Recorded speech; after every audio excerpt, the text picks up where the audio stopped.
भंडारा जिल्हा महसूल प्रशासनामधील भंडारा तहसील कार्यालय अंतर्गत बोगस अपंग असल्याची माहिती असल्याने मी माहिती अधिकार लावला होता।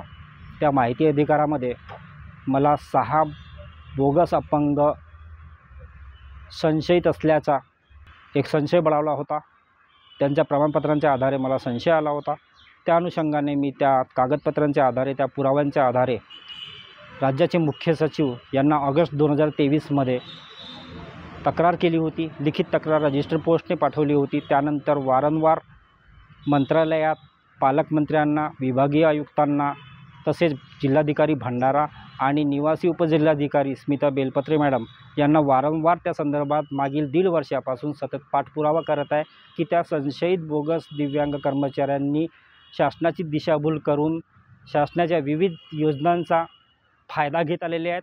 आणि सर्वात मोठी आश्चर्याची बाब म्हणजे या संशयित संदेहास्पद कर्मचाऱ्यांनी 2015 पासून हस्तलिखित प्रमाणपत्रांच्या आधारे शासनाची दिशाभूल करून आजपर्यंत कुठल्याही प्रकारचे ऑनलाईन कार्ड बनवले नव्हते, UDID कार्ड देखील बनवले नव्हते, अद्ययावत केलेले नव्हते। त्या कारणाने मी तक्रारीमध्ये यांची वैद्यकीय पुनर्तपासणी वैद्यकीय मेडिकल बोर्ड नागपूर यांच्यामार्फत करण्याची व त्यांची UDID नवीन अद्ययावत करण्याची मागणी केली होती।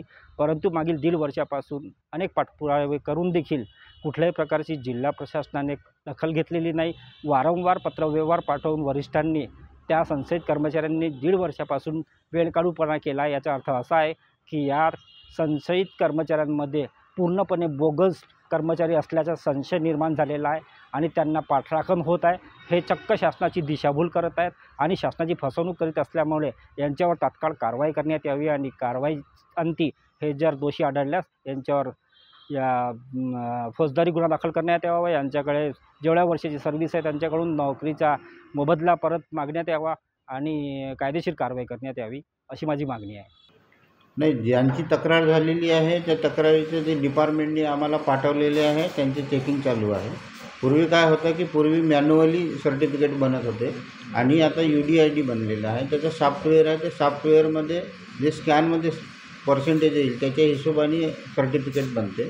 पूर्वी जे मॅन्युअल आहे त्या डिपार्टमेंटवाल्यांनी आमच्याकडे समजा पाठवले याचं UDID कार्ड बनवून सर्टिफिकेट देण्यात यावे, रिन्युअल करून देण्यात यावे किंवा दुसरी सर्टिफिकेट देण्यात यावे। असं आलं तर आम्ही त्यांना चेक करतो आणि त्यांना चेक करून जेवढे पर्सेंटेज येईल तेवढे पर्सेंटेज आम्ही देतो।